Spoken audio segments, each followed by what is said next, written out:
You ask Tiger to solve. This deals with linear equations with one unknown.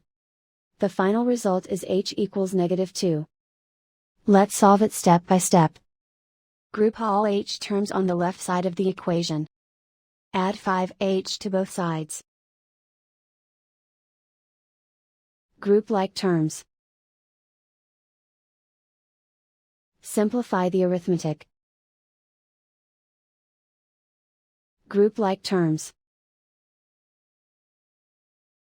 Simplify the arithmetic. Group all constants on the right side of the equation. Subtract 19 from both sides. Simplify the arithmetic.